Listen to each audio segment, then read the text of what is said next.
Movement to start, I know my demographic. Anyway, there's one thing I did forget to do in the first half, and it wasn't I forgot to do in the first half. So we're trying to get away on this. I'm trying to the narrative. I did say that 66 in a few weeks' time and all of that. And these shows are supposed to be the very first one, first two or first correspond with going off into the sunset. We're doing this racket, as you've heard of, 50 years, one way or the other. And so Wendy and I are hoping to move to somewhere very nice on a beach, and we really are, because we've got over to that. And that requires you to sell a record collection that was gained in 1968, and now there's 20,000 albums and as many singles, they're all going off to auction. But I did say every single night of this tour I'm going to give one of my records to a member of the audience, and so I shall. Are any fans of Yes in? Now normally I'll come, is there? Who said that? Oh yeah, you there. So I do apologise, right in the centre there. Normally I'll come in from the back, so the people at the front don't always there. What's your name, mate? What's it, Colin? Okay, so Colin, you creep, you weirdo, you loser. There you go, Colin. It's a double album with Yes's first two albums. The track Survivor. Would you pass that back to him? That's all you got, Colin. There you go. One from the boat. Right. Right, putting back the elbows. Here we go. We've got plenty to get through it, but I promise you, every second earns its place. Now, when we left it, they said, do you ever thought about radio? And I hadn't. And they got in touch with the local BBC station in London, at the time it was called GLR, Greater London Radio, a moribund outfit who remained quite moribund, even though they changed their names once a month. And I was sent along there to talk to two fellows, Matthew Bannister and Trevor Dan, who were just taking it over. And they were kind of impressed. They didn't know that I was looking at no future at all in broadcasting. And they said, oh, you know, we watched the Aspel show you do. They didn't know that was coming to an end. And they said, oh, yeah, we'd like to offer you something at the station. The show we'd like to offer you is on Saturdays and Sundays, 6 a.m. till 9 a.m. Now, on Saturdays and Sundays, most people probably like to lay in bed, so I thought, right, okay, so that plum spot, 6 a.m. till 9 a.m. Saturdays and Sundays. And they said, you know, the money's probably not what you're used to. And I said, well, I've heard that. I said, but you know, here we go, let's do what we can. I said, it's £70. I said, what, an hour? I said, no, for the show. Now, I know, and you'll hear me be vulgar about, because I've never been squeamish about the money. This is absolutely going to be right. But 70 quid for a 3-hour radio show on the BBC, that's what I was offered. So I said, well, you know, let's see how we go. And they said, do you know how to work a desk? You need someone to help you with that. And I said, I don't know how. I've seen it. It looks complicated. And they picked up the phone and they said, got somebody down here you might need to help for a few weeks. Would you come down, please? And said, he'll see you through the first few shows till you pick it up. And we chatted about this and that, and they told me that BBC local radio likes to do local stories and, you know, what you might want to talk about and all this. But all I'm thinking is, 70 quid, you'll get what you're given. If you don't like it. I really was that, and I thought, well, what have I got to lose? It's 70 quid, if I get sacked the first show, 70 quid, you know, 140 pounds a weekend. And eventually it's all up, the ferry drum bounced in. And in came this 6'2" red-headed Buddy Holly-glassy wearing fella down from Warrington, who said, hello, my name's Chris. And I said, hello, and that was the first time I met Chris Evans. He'd only been in London a matter of weeks. He was looking to get into radio himself and was doing, you know, behind the scenes work for 40 quid a shift. And he was going to get 40 quid and I was going to get 70 quid.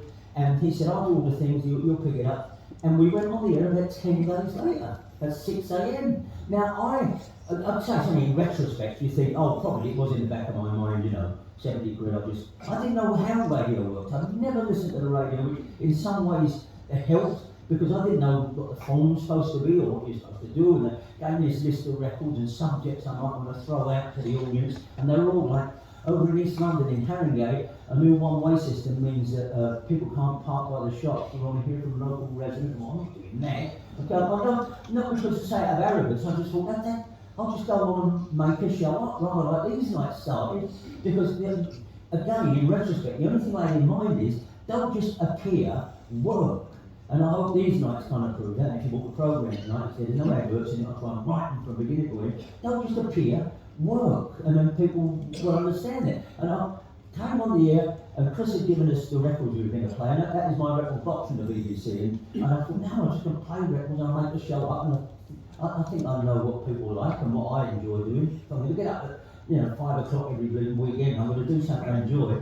So I came on the air, ringing bells, ding, ding, ding, ding. I literally booked some bells in. Ding, ding, ding, ding. Get out of bed, wake up, you losers, boozers, jacuzzi users. I'm going to say that.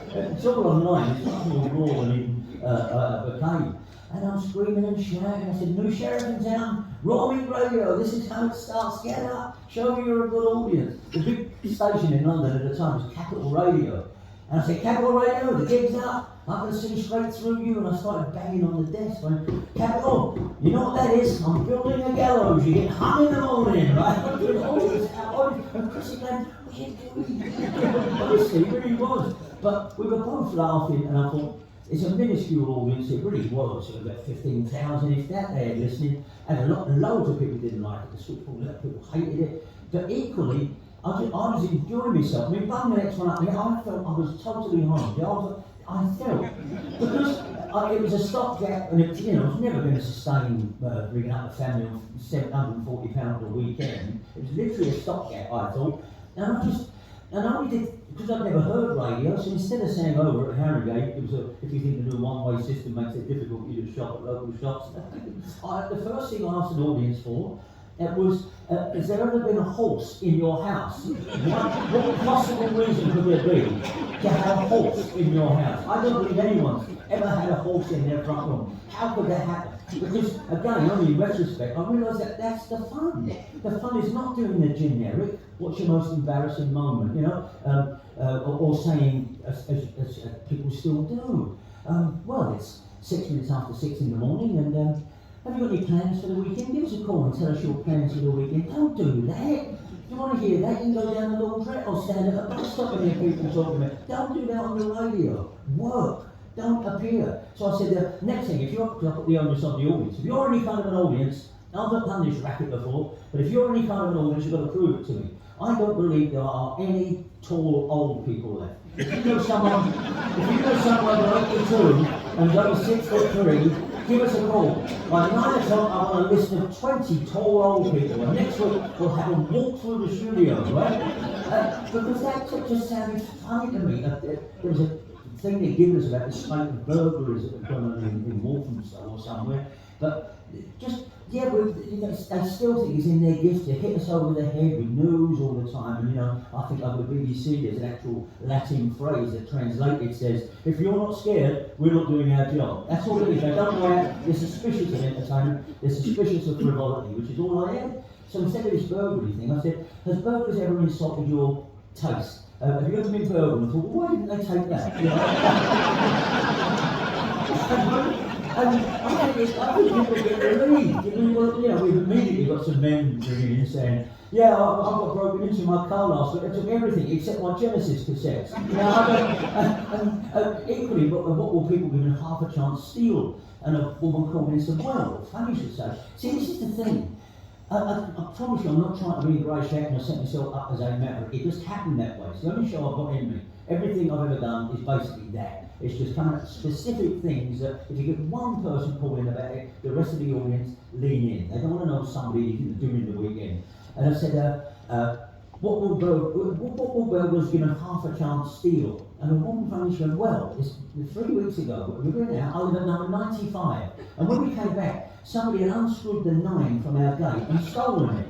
I said, no, that would have fallen. I said, no, the screws were on the wall, they'd stolen the 9, we now live at number 5 according to them. Why would you steal someone's number 9? And of course, once you get that accumulative thing going, and the show just, I have to say, that was me at work. I just loved it. You trust the audience. If you come out of media studies school at university with a media degree, that's why the radio is in such a suffocated state. They don't know the audience, and they think if I'm doing a serious subject, that makes my job look worthwhile. They're terrified of frot and frivolity. We usually have a sausage sandwich things there, or things like the sausage sandwich game and all that. Whereas the audience just, it's not in your gift to educate us. It's like taking off tight shoes with somebody being stupid. But that's the only thing I had. It wasn't a thing I planned or anything like that. And anyway, the shows just took off. Oh, I was only getting 70 quid, but they really took off. Chris had to leave after about 6 weeks once I'd learned how to do this thing, which is really easy. Because when I went in to have the first interview with Trevor and Matthew, and they said, do you know anything about radio? I said, No, I said, but you were, basically just taking a box of records and make a show up, don't you? And there's a bit more to it than that. Turns out there ain't. It really isn't.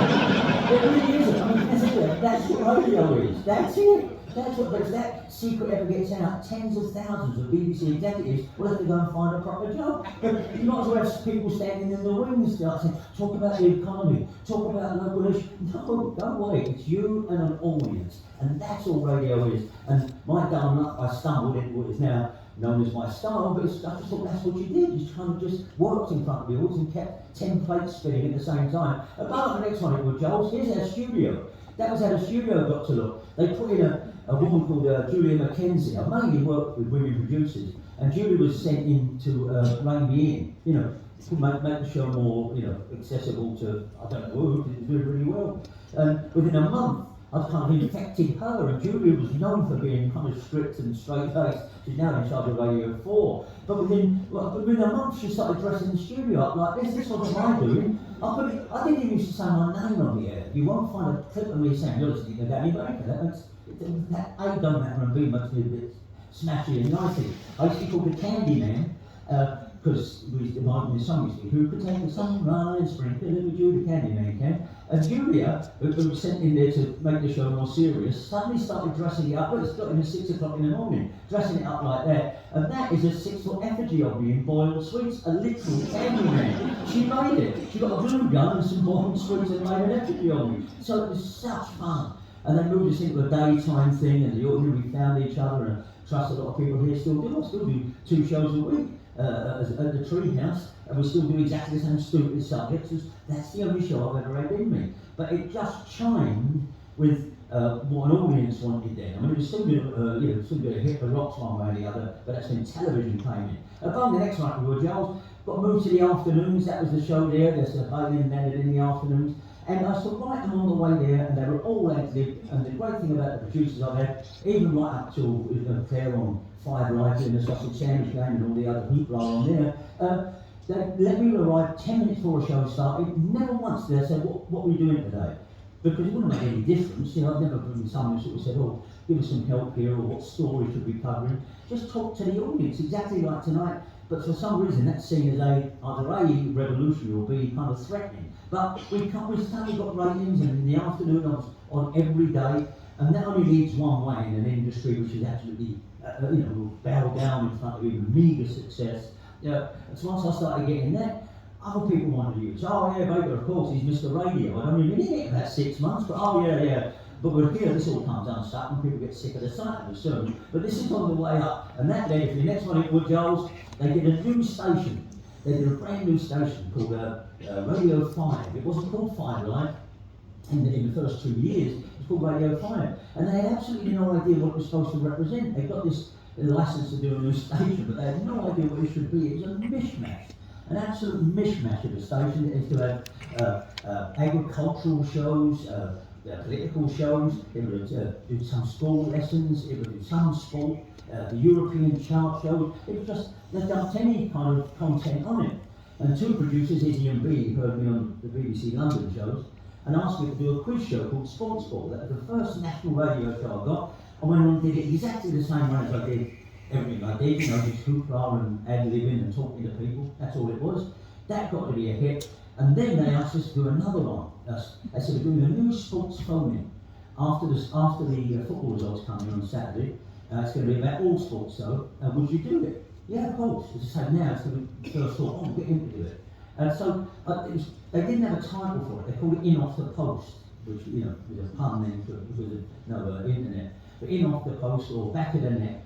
But they never decided on a title. And when the first show was due to be aired, they still hadn't decided, and they sent all the promotional material off to the Radio Times, who billed it in the Radio Times with no title. It just said Radio 5. 6 o'clock news and weather, 6:06 sports phone-in show.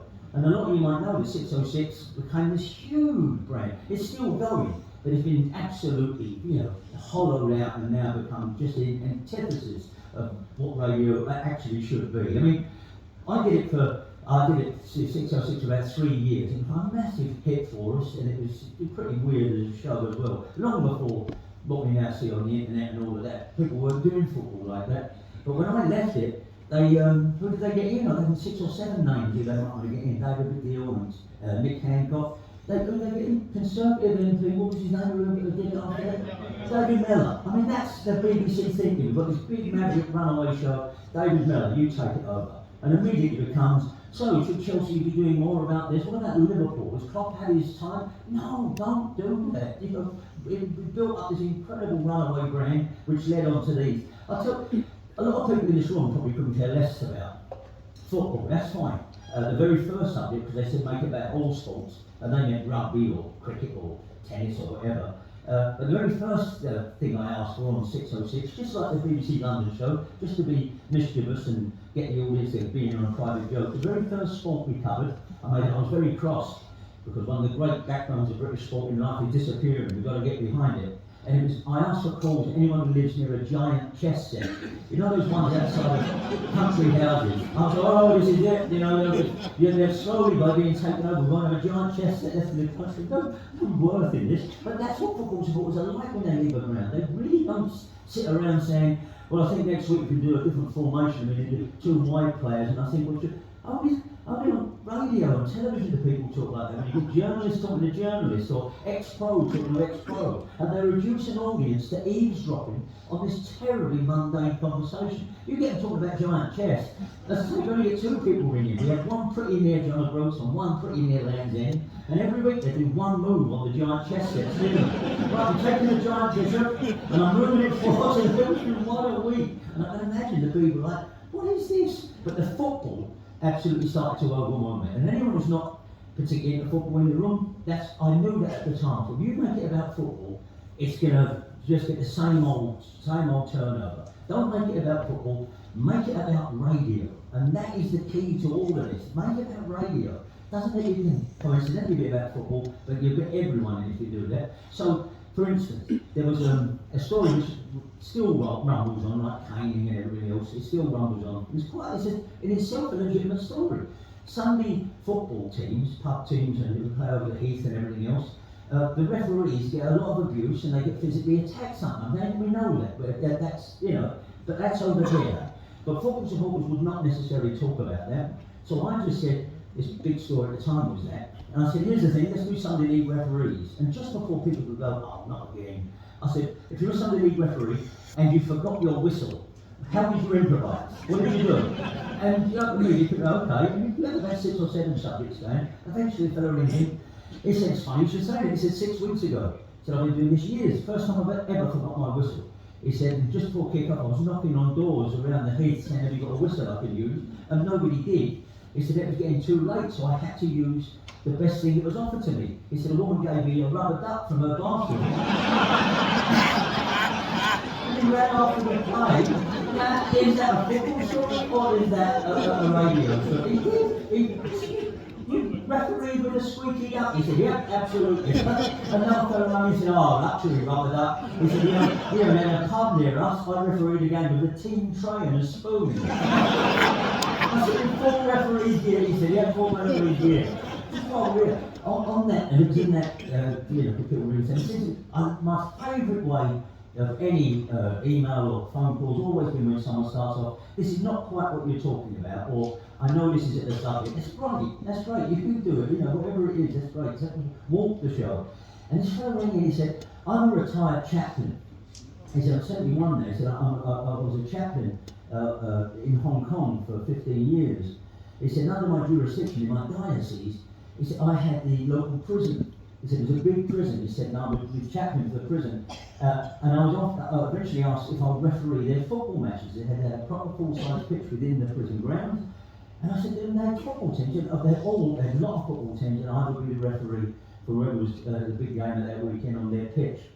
And he said, I did it for about 6 weeks. He said, I've done about 8 or 9 games. And he said, this came out of the rubber duck thing. He said, and I promise you, 1 week, he said, I was faced with refereeing a game between Seawing and Death Row. I said, no. He said, I tell you, Hong Kong still has capital punishment. I said, but Death Row don't have a football team. He said, yes, they do. He said, you can't give a red card to a guy in Death Row. I said, I'm trying to promise you, I'm refereeing that to Jeff Rose. You can't say you're going to miss the next 3 games. You say you're telling me. And that's radio. Yeah, it's a football story. I'll give you one more, just as, could be any subject, and the more kind of going against the grain, obviously. I wasn't trying to be revolutionary, to say, just seeing the kind of things that people hadn't heard or always talked about, one or the other. So I said, is it possible to get into Premier League grounds for nothing? How can you still get in there for nothing? Which again, I could hear the BBC executives tensing up. I said, can you still get in the grounds for nothing? And as I say, you trust an audience and they'll come back with stuff like this. I rang him. He said, I've been doing it for 2 years, getting into grounds for nothing. He said, after this call, I'll probably won't again. He said, but I've had a fair go at it. Now, all you've got to know about this if you don't follow football, there's a club in Belgium called Standard Liège. They're kind of one-hit wonders. Everyone knows them, but they're not the most famous club even in Belgium, but they're kind of, you pick it up over there. Always Standard Liège, the Belgian side. So, he said, I was out in Belgium working, and I had an idea. He said, no, I went to Standard Liège's ground, and I said to them, I need one of your club ties, if possible, with the executives and management. He said, I really want one of your club ties. And they said, we don't sell them, they're not for sale, purely for in the management and executive. And he said, well, I've been all over Europe collecting these ties from every big club in Europe, and there's only Roma and yourselves I need ties from, so I'm going to auction them all off at the end of it in a big bowl. He said, there's not a grain of truth in this. I didn't have any other ties. I just threw loans in there to make them feel bad. He said, but I put the onus on them. So eventually they agreed for €30 to give me one of their ties. He said, which is all I needed. I said, I came back to England. I got some A4 note paper and put a Standard Liège letterhead and crest on it and their address underneath. And I wrote to every single Premier League club saying, one of our representatives is in town next weekend, can you accommodate them at the game? He said every single club came back and said, absolutely, what time will you be here? Great to hear from you. Is so-and-so still at the club? I would either say yes or no. He said, I would turn up with my Standard Liège tie and putting on an Inspector Clouseau type accent. And they would bring me in, they would give me lunch, they gave me the best seats in their house. He said, Everton tried to sell me to Ireland. Now, when you're on the air and you get that, you think, wow. I mean, they're legion, those stories, and yet, when I left, we gave you the David Miller, so absolutely squashed it. They just showed you where you're working against. It led on to these, which were the biggest hits of my career, these videos in the golden age of VHS videos, and everyone was first getting them in their house and buying these $15.99 each they cost. And they came to us and said, would you do 50 great goals? And I said, no, that's not what I do. I said, no, so nobody wants it. They want 50 great own goals. They want famous players missing from the yard out. They want games where teams get beat 15-0. Not the beautiful game, the ugly game. And they kind of came back and said, okay, if you think that will sell, these sold through the roof. Absolutely through the roof. Everyone seemed to have had them. Now car boot sales are full of them. But at the time, we could not believe how successful these were. So within 18 months, and again, this is absolute pure charm. Within 18 months, the upswing had gone from £70 with CS television ever, it take a long time with television, watch you and all that. But in 18 months, just because media's like that, it's literally the definition of the kingdom of the blind. Oh, baby, yeah, always, I've got to be and all that, has to be him. And that's when you enter the period. Well, this is the period. So bung it up there if you were, Joel, the next one. That's it. No, that's the afternoon one again. You've gone back. So the next one, if you could. There you go. That's me at the record shop. I just like showing this photograph every now and then. No, that was me at 16 in the shop. Cannon out a score, we did a great job. We said on punk, great job. The enemy, great job. Television, great job. And now, at this point, when someone simply everywhere, and everyone asked us to do things. About 92, I think it was GQ magazine. It was GQ. Asked to do a cover feature on us. This is 18 months away from the agent telling me, but don't get me wrong, this is just because the way the show business is so insecure. Yeah, him. So, the GQ said, is there somewhere we can go around your way that we can do a cover interview, nice restaurant, and they'll let us do photographs, it's classy. I was in Deptford at the time, there still wasn't. I said, yes, there is somewhere, and we went there. And this was the GQ photo shoot. Bung out to the Jones. No, I mean, fair play. No, when you knew a catchphrase and so on, look at it. That's a very good looking fella, even in the early 90s. But this photograph, as I stand here and with my hand of God, the only place that was any classy around our way was still the treasurer of China. And that's where that was when my mate, 8 years previously, that was taken in there. I really thought I was going to walk in and go, no. There's still a guard. But this is where television comes in. Now, so yeah, fair play. I've seen the radio years and all of that. I'm looking much more earnest than I deserve to because the shows I did weren't like that. But now television comes into the equation. Bung it up there, Giles. I quickly started to look like that. I don't know. But any kind of style and armour and handsomeness I had, television comes in. Straight out the window. It's the Dorian Gray effect. Now, I might be messing around with those photos. In fact, show the one on the right, Giles. Pull that right out. Okay, now I'm pretending to be more blitz than I am here, and that is my mate Phil Burke. It was equally trying to do it, but backstage somewhere. But this is around that time. I'm just about getting into television, right? I'll tell you something about Phil. Very quick, I do. So Phil, when I worked with the Askell show, when I was on that, Phil was the only other person in all of ITV, which is fairly understandable, who came from the same background as me. He lived on my estate, Phil, I've known Phil.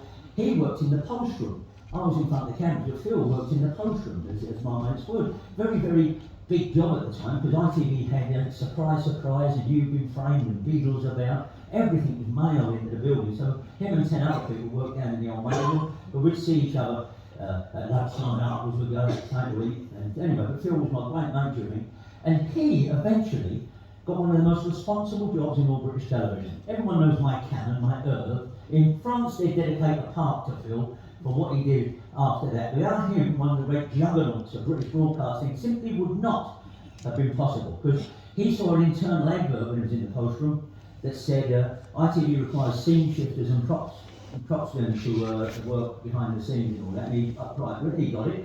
And his first job as a scene shifter was on a brand new show they were launching called Blind Date with Cilla Black. So he got the job on Blind Date.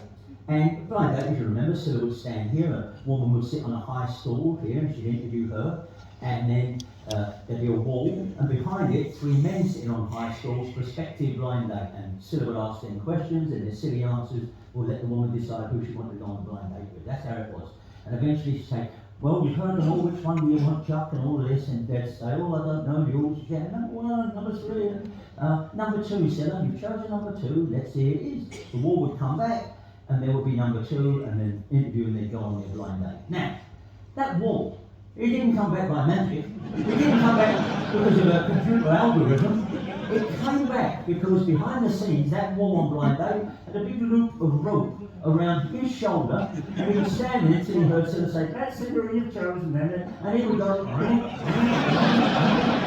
and he would stand there until he heard Cilla say, right, this way, another round of Blind Date, and he would ran. He pushed the wall on Blind Date backwards and forwards for 4 years, and yet, at the BAFTAs, has he ever got one? No. That's Phil's job, I promise you that. I'll tell you one more quick thing about Blind Date. There's quite a few, I know that all these shows, and it hurt like a stone across the seat, and I know so much about all these shows, but anyway, a friend of mine called Trevor Salmon is a cameraman on the Askell show, and Trevor, he got a job on Blind Date. I saw his name at the end on the credits, and I ran into him, because that was a great thing, great job. He was the outside cameraman, because if you remember on Blind Date, Cilla would say at the end of it, fan out 10 envelopes, say, right, let's see where you're going on your blind date. It was a big thing, and they'd go, oh, you choose, and the rules would all call out. And depending on what envelope, you know, you got, you could be going to, I don't know, you could go to Portsmouth, or you could be going to Paris, off to New York, or Brighton, or whatever envelope you took, you could go to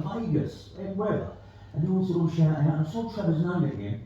And I saw him in the building about 3 weeks later. I said, Trev, Blind Date, yeah. Some lovely trips, beautiful. I said, your heart's in your mouth. And then I said, when they're choosing where you're going, you must be thinking, come on, give us Las Vegas. He said, how long have you been in television? I said, what? He said, how old are you? I said, how long have you been? They're all the same. I said, what?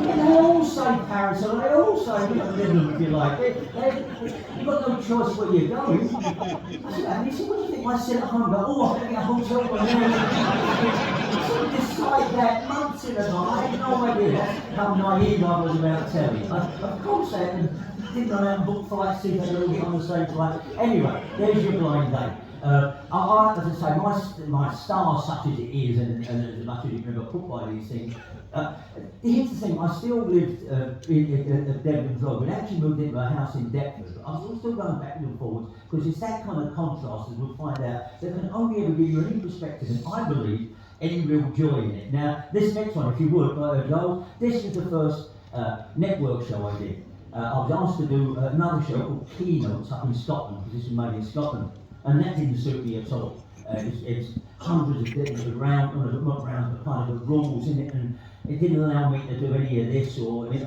wasn't really good. I did this part, and afterwards I said to Sandy Ross, who runs Scottish Television, I said, that ain't me. Jacket and a tie, just asking mundane questions and running, it's too complicated. And true enough, it wasn't a very good show. But he was also piloting this was done by Disney.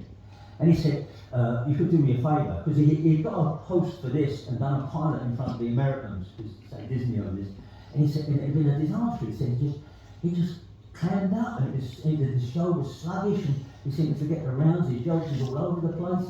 I mean, I won't tell you who it is, because Shane Rich is still a mate of mine. But, so he said, Shane's going to have another go at it. He said, do you want tomorrow morning? Do you want to have a go at it? And I said, oh, Sandy, I said, how many are you making? He said, 28. When? 3 weeks' time. I said, I can't. I said, I did have loads of stuff sorted out. This other show was going to start for 6 months. And he said, well, do me a favour, buy me some time. He said, because I don't think Shane's going to make the grade on this. Anyway, I went and did it for him, so I was doing something else up there. And I did it pretty much like this. So, welcome to Winners on Draw, and wit, skill and imagination, but most of all arts, but just make up 10 minutes of ad-libbing about doing it. They loved it. Then they offered us the job, the Americans, and I said, now you're hoisting your own petard, Sandy. I said, I can't do it. He said, no, I think we can. I said, I can't, I promise you. I can't. When you start, he said 3 weeks. I said, no, it's out the window. He called me later, he said, I spoke to your agent, you've got 4 days clear in 3 weeks' time. I said, yeah, how many are you making? He said, 28. And that's what we did. I did 7 shows a day with the Raw. I said, go off, change my shirt, come back in, see who was on the sofas, all right, Pauline Quirksy, London Fairs over there. And that was my first network show. I had done one-offs before that, because, telling to me, and this remains true to this day, or whatever I've done on television, as long as I wasn't writing, and I've written very few shows for myself, very, very few who actually write for myself. I'm happy to go in, I'm a presenter. Now, it's not like radio, and it's not like writing. Television, I hate to sound as vulgar as it sounds, it's a big, dumb cash machine. You might say, well, it's easy for you to say, but that's it, I'm a presenter. If I was, what am I supposed to be doing? Playing Ibsen, as far as television goes, I'm a presenter. I'm a Deutschmark after the First World War. There's loads of them. I approach, and always have approached television, much to the sugar aren't people who really like my radio stuff. I always tell you stuff never. Telly for me is the equivalent of it's actually the same as being a painter and decorator. And I've been patronising, I mean that. Somebody wants me to do a job, they ring my agent, he gives them a price, I go and do it, and I go home. I don't hang around with a load of other painters and decorators afterwards talking about painting and decorating. You go there, television will reward you handsomely, but then walk away from it. And that's always been the way. That said, I used to do, I can do it. I'm saying this is, I'll go there and give print and all that. I've never had any kind of quality control. It's like painting and decorating. You want me to do that job? You make that money, I'll go home and that's it. And we don't ever see each other again. I used to love doing shows, big ITV game shows. Those to me are real fun. I've done Who's Baby? I did it as a panellist, and then later on I was asked back to my daughter, Bonnie, who's 40 this year, Bonnie's 40, but I've got a VHS of her meeting Bernie Winters and Schnorvitz, and everyone trying to guess whose baby she is. That to me is priceless. I've done That's My Dog. Nobody remembers That's My Dog. I did That's My Dog with our old dog, Twizzle, and I've got a VHS of that. I was the centre square on Celebrity Squares with Bob Monkhouse. I love those kind of shows. Through the Keyhole, done that. Those to me are those are proper television. I've done QI 10 times, I've done a lot of news to you over 20, and everyone thinks, now you're talking. But it's not really, they're much more mechanical than doing shows like that to me. They're good, I can do them, but I tell you this, you go on Who's Baby, you go on Through the Keyhole, they don't tell you whose house it is or whose baby it is, you have to play the game and guess. You go on QI and I've got news for you, they need the script in your dressing room. This is the these are going to be the odd one out round, this will be the news heading, we've seen headlines round, we've seen words round and all this. You might want to think about these questions of doing these. People go, well, they're writers. Yeah, of course the end product is polished and smart, but for me, those are the great names. They actually pay more money than them used to as well. I love doing it. The best one of all, best one for me, I could do intermittently, but love doing, was Give Us a Clue. With Michael Parkinson or Aspel later on, the charades game. You know, you play charades, they used to send a car for me, the first time anyone ever done that. They send a car to take you to Teddington Studios, Ted's out there, where you'd spend the afternoon playing charades with Kenneth Williams and Una Stubbs. That's your job. That was my job. To get in a car and get out and record 4 shows with Lionel Blair and Kenneth Williams and Susan Hampshire and Una Stubbs on the other side, playing charades all afternoon for £750 a day. I've gone to my mates in the evening and we'll tell you we got something out. That's fucking hell, they are painters and decorators and things like that. They say, oh, £3 I earned this afternoon. Not because you're showboating, the wonder of it and the wonder that this nutty industry would do that. You go out and play Give Us a Clue, that's it, that's television. Here's something. So, Lionel Blair, right? So Lionel, I'll tell you a story about Kenneth in a second. Lionel, he's without that from one of the greatest people I've ever met. He is my idea of showbiz, not all my, not all the contemporaries and alternative comedians like the people I write for. You've got Lionel Blair. He's worked with Sinatra and Sammy Davis. He's in A Hard Day's Night, for God's sake, and he wore it so lightly. When he'd be with a few friends and stuff, one of the Beverly Sisters, I could just sit there and think, well, I can't contribute to this. I'm child of the 90s. This is the right age talk. Here's a perfect story of that line. When I was writing for Jonathan Ross, he was taken over from Wogan for a few weeks, and we were both asked to go along to a recording of Wogan, and we was in a restaurant not far from the BBC afterwards, and it was quite a heavy table because some other people who'd been working at the BBC come in. So there was Wogan, and there was Jonathan, Chris Evans was there, there was Stephen Fry. It was that kind of table. Clive James was at the table. It was a really good table, and Lionel was there, and Chris Evans, like he always does, said, right, let's all tell our best story. Right, we'll tell our best story, because Chris likes to husband things, corral things in. Or put Tommy Pound in the middle. Whoever we decide is the best story at the end of it, scoops the pot. Now it's just to give it a bit of flavour. So did that, and the stories were great. And were this a different evening, and I was, we didn't know the lyrics, I could tell you some of it, and they were really strong. Mine was strong. Chris's was probably the strongest. But Stephen certainly tell a story. You can imagine Clive James, and we're all thinking. Actually, my agent was there, and brilliant story about a man who was paid to be fired, which that's my ideal job. But we're all telling these stories, and then it came around to Lionel, and we're all thinking, I think he's got it here. So Lionel was going to be the last, and Lionel said, right, Lionel, what's your story? And he went, God, okay, which ones? Come on, Lionel. He went, right, okay. I was in a bullfight with Ernest Hemingway, and he take it. We went, what? He said, no, we don't hear the story. That's how we got this story. I was in a bullfight with Ernest Hemingway. Take it, Lionel Blair. Nobody can beat that headline. I'll tell you this very quick.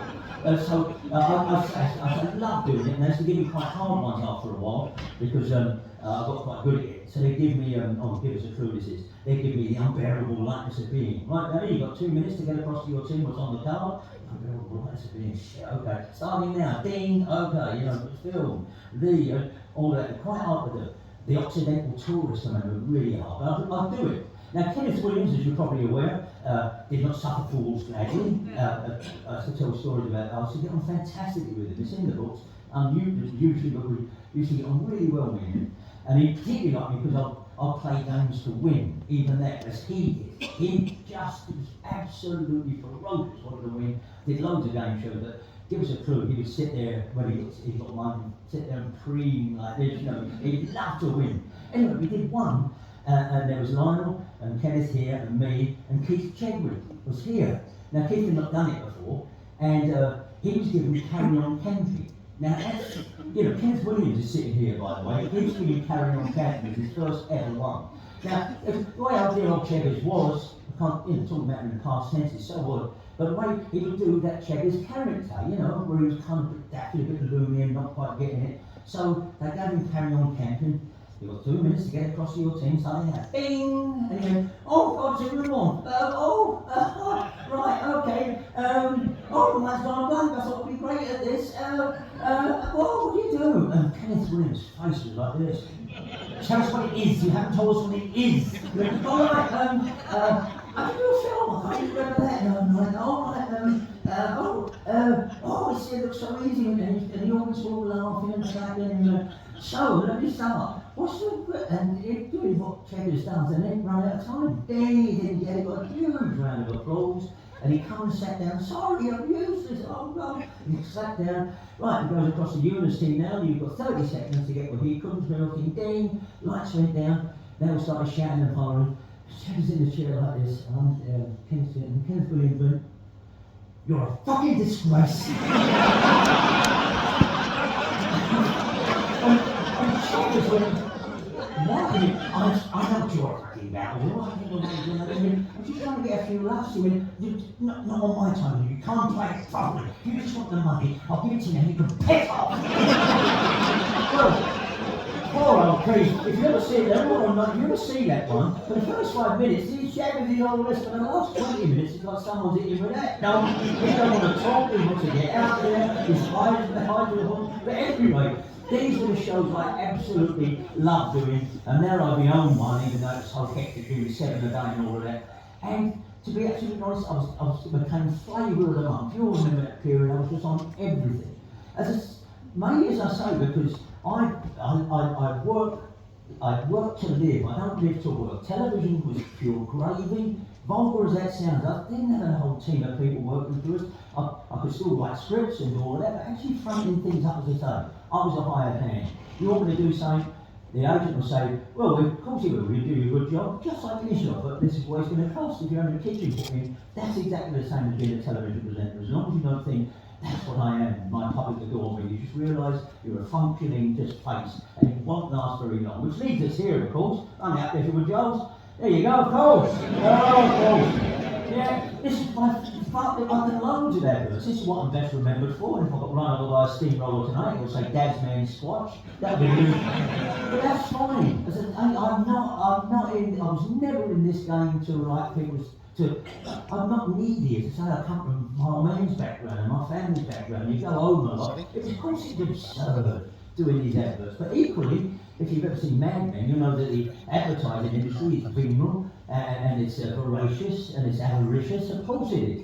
But all adverts are. This is a good advert. Orson Welles used to say, people say, why do you advertise these cheap wines and cameras? And I say, well, because it funds my private life, which is your number one duty in life. Even Lautrec painted posters for the ballet, you know, it's so commercial, all that. But it wasn't even a thought. You get asked in there, Leo Burnett, the advertising agency, and they said, Dan, what we're going to do, it's a big, broad thing, it's like your 6 o'clock show, you've just got to go and talk to people. They were false at the time, dads behind bold, Ariel, and Purcell and all of this. And whatever anyone else thought about them, the crew, the gallows humour, the advertising industry is like that. And everyone remembers them. And yeah, it made everyone think, oh, that idiot, Osmond again, you know, doesn't matter. You're not entitled to it. It's obviously not a mea culpa, because this is just part of the work, it's what we remember for, but it's fine. Because and I dare say it's true of everybody here tonight, I suspect, if I'd gone back to my man or my friends and stuff, said, I was just like a couple of £100 to do 17 days work a year for soap powder. I said, no, I don't want to do stuff like that. And say, what? What? Did you know how to get a week? How to get it was that a week? Now, that was my thinking, not just, grab money. I could have done any amount of stuff. But this was a pretty legitimate campaign, and it took them from false to first. But this is exactly what I got remembered for. And people used to think, oh God, you know, him again. We'll get to the apex of that in a second. But equally, I was still writing, I was still doing the radio, and people can weigh up the two characters. You're doing what's necessary for the job. There's no good going on this and being all smart, and they are what they are. And let me tell you, you'd be surprised how many people in Britain have it off in the afternoon. That's all I'm saying.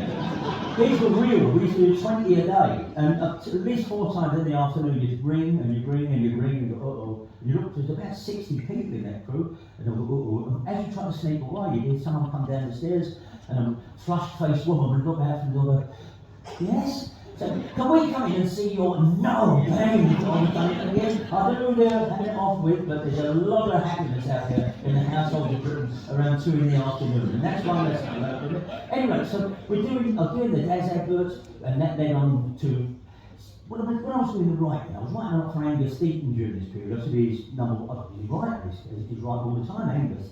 And it's always, a wry smile to say people see Daz adverts coming. Oh, Ian, I've got this on my nerves. Turn it over. And there's Angus over there being very armed and waspish. I like him now or something. Well, I wrote that as well, but that's fine. I've always been like a Swiss Army knife. And as I say, it's all about your life, not the work. But next time it will Jones. It led on to Spitting Image, absolutely slaughtering us. Absolutely, I mean, everybody goes after a while when it turns, when you're overexposed, it turns. But Spitting Image, when you bought that from when they auctioned off all their heads, but there were 5 of me. Every time I was on Spitting Image, there'd be 5 of me on screen. One doing a game show, one doing a talk show, one just, and all of them talking at the same time. I'd be rushing around that little red jacket, and this is exactly the noise they did for me whenever I was on it. I'd go, la la la, call blimey, la la la, call blimey, la la la. I used to, every sketch I was making look more ridiculous than the last, but fair play, when I was in the enemy, some of the things I wrote about famous people and groups, that's it, your back has got to be broad. People say about, would your old man make of all that, and my mum, even when, things were going terrific. My sister came on these shows a few weeks ago, and people was asking her, what was it like when you were doing it? She said, I don't really remember. He's always had kind of odd or spectacular jobs, and that was a run of it, and we were sorry each other and laughed at it. She said, but I'm raising my 3 kids at the time, my brother was doing that, and my dad had all these different schemes going all over London. There was no kind of, oh yes, I've really made it now, because you've heard what bizarre route it is, and you've got to just stay a little bit rooted, but the old man would go mad if he read in the paper saying, every article seemed to revolt, it's absolutely slaughtering us, and he would say to me, you see what I said about you in the Sunday Mirror? And I'd say, no, I ain't. Do you want me to read it? I say, no, Dad, I know probably what they said about it. What are you going to do about it? I say, nothing, Dad. You can't, that's how it is. I can imagine what he said, but that's for it. Do you want me to go up there after it? That's what he used to say, do you want me to go up there after it? And I say, no, Dad, you can't go up there. It's just how it is. Why? Why is it like that? Someone said that about me in the dock, we're getting a drink the next day. Why are you doing that? I said, Dad, honestly, leave it. Don't bother me. Well, I'm telling you this, there's not enough right-handers dished out in your business. That's what he told me, and he was absolutely right until last year's Oscars. Nobody had. But now, we're brand new wrong. Anyway, that's what the old man used to say, and I reached this point when I was, I could totally get what he did. I was not in retrospect, even at the time, but by the same token, I used to live in a house, a huge house, a house that Dad's built. I still live in a house that Dad's built, and you're doing other work as well. There's no store to be put behind it. It really is. As I say, you're a painter and decorator, but just in showbiz. Give us a job, I'll do it, pay us, and I'll go home. So, we got to here, it was about this time, and I've been so extraordinarily, cosmically fortunate in terms of this handover between jobs. So this, I don't know, had I been that character, had I been that, I'd have probably worried, we should be regrouping, have another, so I'll try and get something serious. What is it? Just another job a year, and a real good run 4 or 5 years, good stuff in the sort of bottle. So, about this time now, another one of my phone calls. Chris Evans. I hadn't seen Chris 18 months, 2 years. I used to fill in for him when he was on Big Breakfast, when he had to go off and do Don't Forget Your Toothbrush. I was always picked for the guys to do the Big Breakfast when he wasn't there. But I hadn't seen him. Run up, Dan, listen, I need to, I want some of your time. And I said, yeah, of course, mate. Which one? Read the pub or something? No. I'm doing something. Well, anyway, I need you to look at it. Now, the thing was, I mentioned, Chris was, came in that when he went for 40 quid. Very, very, very few old friends at all. Chris, certainly from before he was famous, I can't think of any. He has none. So consequently, he was doing this new project, and he had about 40 or 50 people working on the rehearsals. And every time he turned and said, how's that? They're that's great. And he knew it wasn't. He knew me, the loser, I would turn up and say, we've done a few things before, but this was big. He'd written a show to Jonathan Ross that Jonathan left him in the lurch with. Jonathan wasn't going through a great period in his career, so Chris wrote this vehicle for him, or came up with this concept that was going full steam ahead. It was commissioned, and at the last minute Jonathan pulled out on it. Didn't sign a contract, and he pulled out on it. And they still can't bear each other to this day. The pair of them loathe each other. Jonathan Ross, particularly Jonathan hates Chris. well, Chris H. Johnson, but it's not much in it. They absolutely can't bear each other. It all comes from this incident. So he's left me in the lurch, gave me this rehearsal room they were in, over in the Oval in London. About 2 days later, I said, I'll come out in the morning. And I went there, and there were about 40 or 50 people. And as they do in rehearsal rooms, you don't have actual set, you had tape on the ground showing where things would be. And he explained it was going to be in an old pub, and there's going to be a little stage with a band on it, and tables with famous people, and he was going to go around and interview them at the tables, and the band would play, and there's going to be a comedy troupe. And there's a game within it. And he showed me it, and after about 20 minutes, he said, what do you think? And I said, it's terrible, man. He said, I know, it is, isn't it? I said, it's so sluggish. Why is it so slow? I mean, that's what I need. He said, we're on the air in like 6 weeks. I said, well, this ain't, I said, it was the radio. You've done about 20 ideas in that time. I said, where's the radio in it? You're right. So we started talking about it and all this. I said, I don't like the concept. So it's like a show called The Star and Garter that was on in the 60s. He'd never heard of that. I said, it's just not. He said, well, I worked with Jonathan. He'd have been better at that. But Chris don't ad-lib well. He likes, you know, he's fine on the radio, but he doesn't like the ad-lib and all that. So I said, well, look, good luck with it. I went on. About 48 hours later, might have been less, his business partner called John Revel rang me indoors. Dan, it's John. You know what I'm going to say, don't you? No, I don't. Dan, Chris wants you to, you know, do the show with him. I said, what do you mean? He said, you write it with him. I said, mate, honestly, look, because I'm still doing plenty. So how many did you do? He said, 40. I said, I can't. I told him. He said, well, he's told me not to hang up until you said yes. I said, ain't as easy as that. You know, I went over it. I said, I'd happily be a satellite and check in with him and keep it on the rails. I said, I can't. No, I can't. He said, he only needs you 3 days a week. I said, I ain't got it. Where's the 3 days a week? I can't do that. He went, all right. I'll go straight to it. He said, it'll be $5,000 a script for 40 weeks. I said, let me look at the diary. And that's what we did. Of course, that show became, if you would, Joel's money up there, that show became TFI Friday. Chris changed it to these big old studios over in Hammersmith in London, where they previously made George Formby films, where they've done Will Hay films and stuff. So it had the era magic about it. They knocked it down after a week because it was that kind of decrepit. Early Doctor Who's were done there, but it was massive. And that's what we did, scaled it right up. No little pub that was all corny and what's it. So it was in this massive studio. And as you probably know, TFI was on every Friday live. We did 5-6 years of it. And the biggest people in the world came through it. It became the hottest ticket in town. Every single person you can name, Prince and Bowie, certainly Led Zeppelin did it, all the out bands at the time, you know, Oasis and Blur and Pulp, Manic Street Preachers, week after week after week, you know, Fun-Loving Criminals and all that, but also just classic acts would come from Elton John. Everyone did TFI, as well as the Hollywood guests. You know, well, the Sausage Sandwich Game, believe it or not, the Sausage Sandwich Game started on TFI Friday because what we needed was an incredible turnover of ideas. Between me and Chris, we could do it, because then it became exactly what we discussed. The show became it, and no matter how famous you are, you're coming on TFI Friday. The audience loved the show. That's the first thing we had to underline. And the only way to do that is work, not appear. Keep the ideas coming. We had all the regulars, ugly bloke, fat lookalikes, freak or unique, the very tall old lady who stood on the stairs. That's from my first radio show. Tall old people. We've got this old actress who was normal flat. She had a long dress on and she was standing on a chair. So she looked about 7 foot. And it was just that, exactly that same mania I've always done. And we've done it up there. So I was an excellent good. There we are during it. People think TFI was some kind of wild, crazy, loony, you know, boozy night out. That was what we tried to create. That was the, if you will, the craft in it. You can't have 4 stages with live bands playing on a live show. You can't have 3 international guests. You can't have 4 bits of video with Joe Sonnon playing. You can't have 3 advertising breaks. You can't have sketches in the studio. If you're all going, hey, let's make this up as we go along, and get out on time for the Channel 4 News, no. That's a more typical TFI. That's during a commercial break. There's Will, the producer, and he's talking to me saying, you know, we're 3 minutes over, we're going to have to drop something in the next part. What do we do? How do we get to there? We'll have that quick discussion, report back to Chris, waiting for us over there. Then it'll come back out the adverts and it'll be, hey, here we are. But that, as I say, with that daylight and magic, of course, it couldn't just be this anarchy, but it was the most exciting place to be. And from selling soap powder and knocking around, you know, with Max Bygraves and stuff, and the 6 o'clock show and doing game shows, suddenly you're at the centre of the hurricane of the hippie show on television, and I was back in rock and roll. We had some terrific trips. We went off to Chicago for 6 days with the Stones. Hell's Angels, Outriders everywhere we went. We did U2 in New Jersey, but that was when we went outside the studio.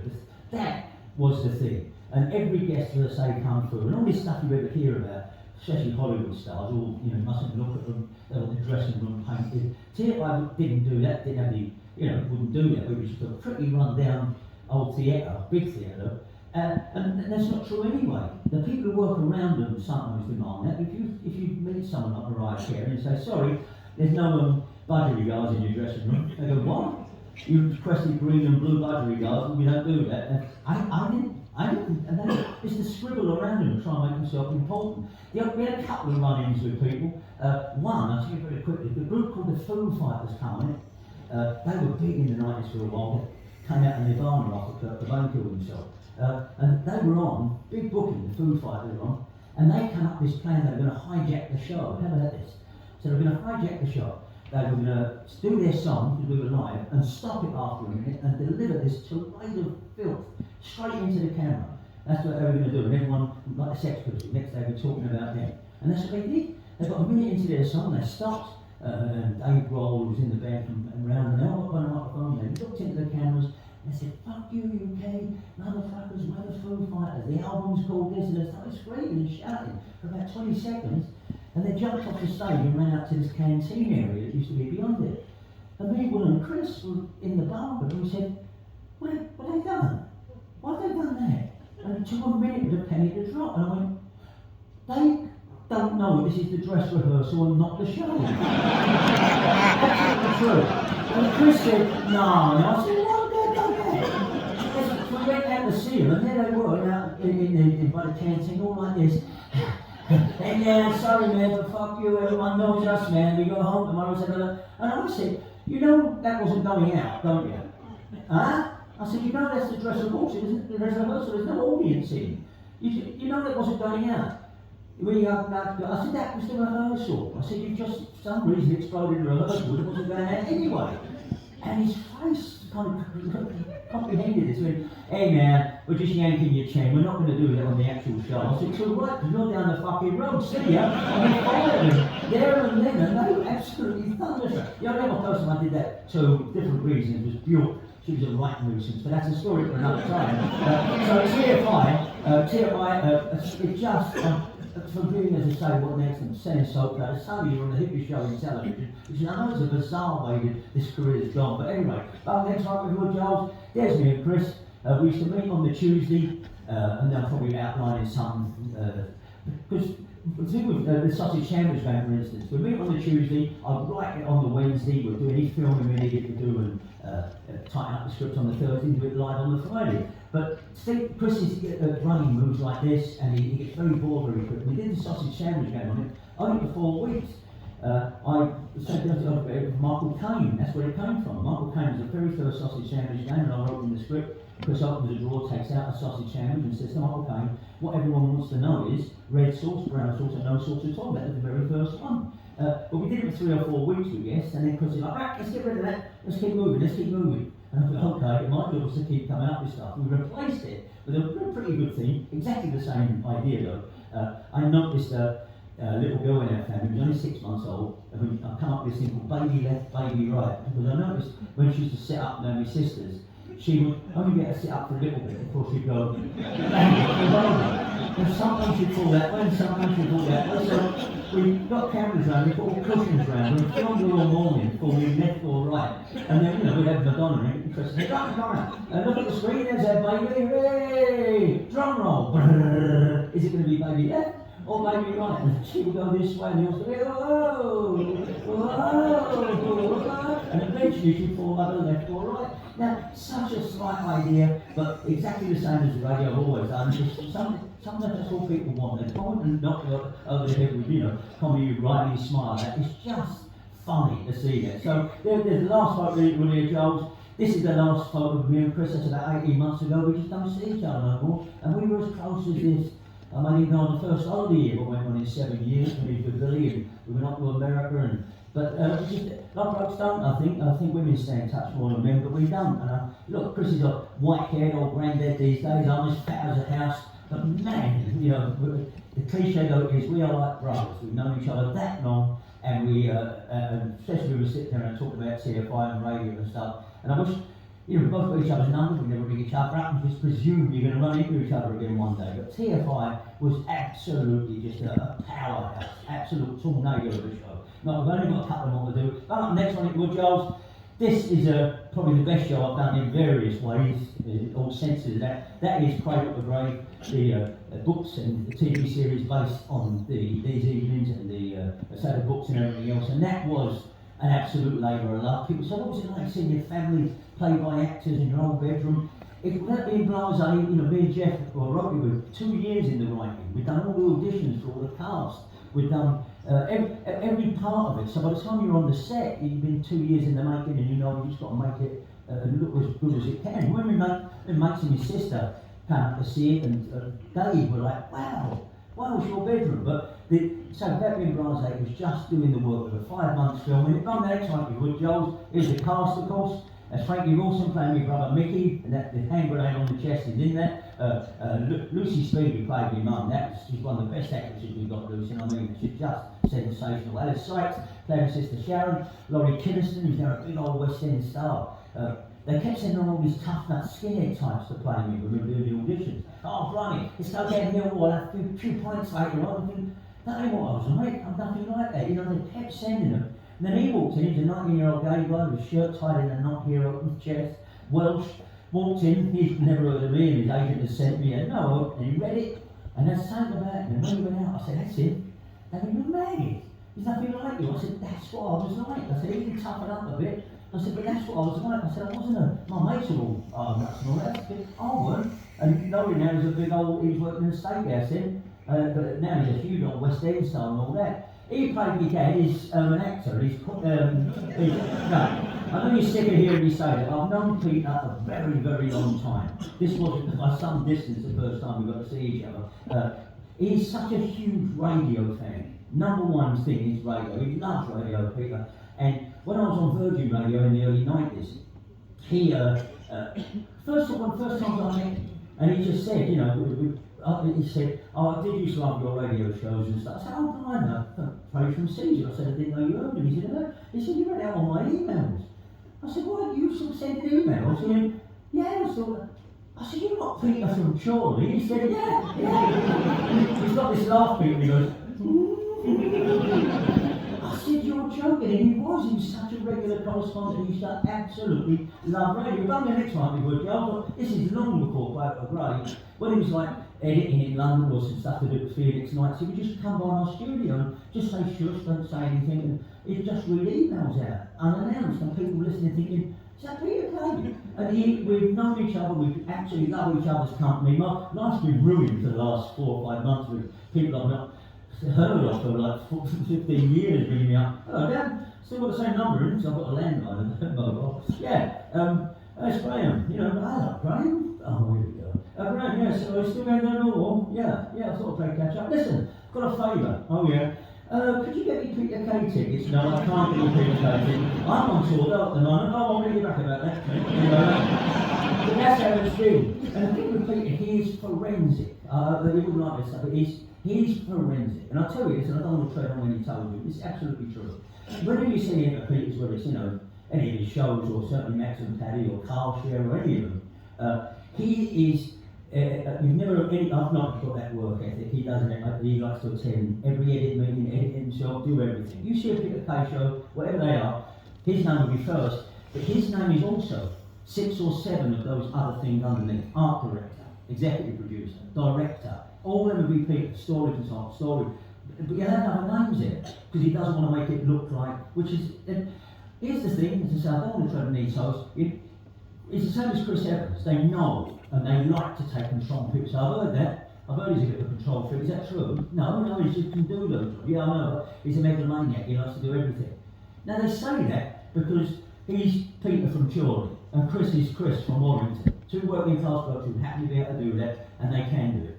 And people say, yeah, megalomaniacs. Yeah, I've heard that. They look after it. Oh, but if you're Sir Kenneth Branagh, you know, you're an auteur, you're an all-rounder. He writes, he directs, he does the scene direction. But them two are never given it, 'cause they're doing comedy and not the RSC. But it's absolutely true that he's brilliant in lots of ways that people wouldn't realise, and so is Chris. And if people ever say about them, they're megalomaniacs, it's just because they're usually right as well. People in television can't figure it if you're good and you're right. Me, you wouldn't get me hanging around the studio a second longer. I've never had any interest in that. The thing with Peter, he used to take my advice on things. So he'd be doing a show. He said, you know, he rings after 10 o'clock at night is the curfew noise. Don't ring after 10 o'clock at night. Everyone knows that. And all civilised people that ring on that. Peter will ring about 20 to 11. Well, be 11 when it's that's going to be Peter, isn't it? I mean, Peter, if you pick the phone up, you're good for 2 hours because he can talk. Now, I know. And he knows he shouldn't ring up late, so you pick the phone up and you hear, I say, oh mate, so hang on then, you want me to go? And go, no, don't have to go. All right.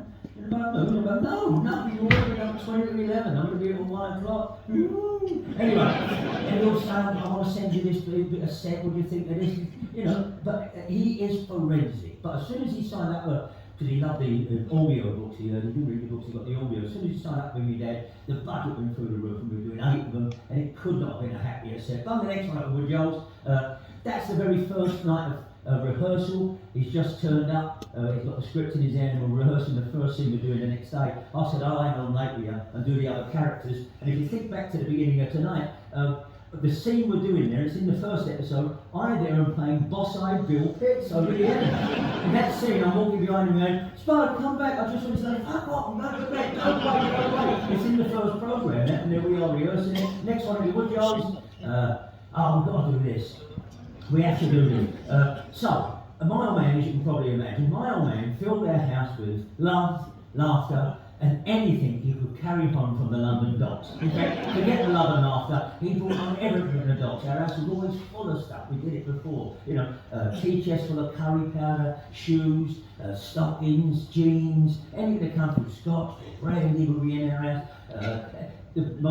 Again, in the first episode, when a Pantechnicon lorry backed down our turning there to deal with the driver in the dock. Massive lorry full of what they used to call continental quilts, now called duvets, and at about 11 o'clock at night, and everyone in the flats formed a human chain, swallowing it to our house, until you almost couldn't get in our house. The first line Lucy Speed has to say in the series is verbatim what my mum said. Fred, we can't live like this. I ain't seen the bleeding dog for 2 days. It's been all just sold out the front door. But our pets came. Some of our pets come from the dogs.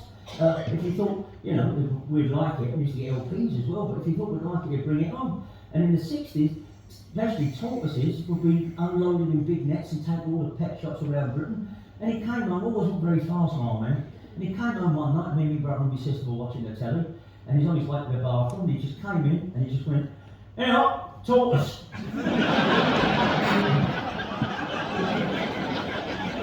That's how we got our tortoise, and his relationship with that tortoise is one of the most lasting and abrasive relationships of his life, and that's what Peter's doing in that scene, because the old man would speak to animals, every animal, pets or otherwise, he would speak to them, not only like they understood it, but they were, you know, irritable workmates of his. He would spoke to every animal, not in a David Attenborough way, but like a foul-mouthed Dr. Dolittle. Everything. He would absolutely talk out loud to even a blue bottle flying around our front room. And he would sit there, not going to go after it with a newspaper, or he would go on, land on my legs, see what you fucking get. Just open the window. But that's always when he came on. Every Sunday, my dad used to do the shears, not a lawnmower, only a little pocket handkerchief long. Me and my brother's bedroom was above it, and his sister's next to it. And he used to wake us up early every Sunday by shouting at the tortoise. And that is exactly what the old man would do. We'd hold him like that, and we'd hear him out in the garden, loud as you like, going, "Right, I fucking told you time and time again. That's your part of the garden. All that is mine. You start working my chrysanthemums." And my sister would say, "Dad, he don't know what you're talking about." "Oh, he knows all right. I'm giving you one more chance and I'm launching you over that fucking railway." They got a lizard once, this lizard, they emptied grain or rice out of that hole in the ship, and there's all lizards running around in the bottom of it. So all the doctors picked them up, taken them, brown paper bag, walked into the front room, hey up, lizard! So we had a lizard, we had this little tank for it that we had previously held terrapins called Terry and Pin, they really were. My pet died, so we put some water in, we put the lizard in it, and lizards, as you know, they don't do very much, they lack sustained dramatic interest. So most of the lizard ever does, you've seen them on a wall, they just that's it, and their eyes go in different directions, which is always a lot of fun, but that's it, they don't do a lot. And we didn't know this was really winding the old man up. And I was sitting here reading a comic, and he's watching the television one evening, and he kept looking around at everything, and then back to the telly, and back to the television again. And he'd always tell me the old man was going to blow, his leg would do that. And he looked around at everything, and then back to the telly, and then he went, liven your fucking ideas up!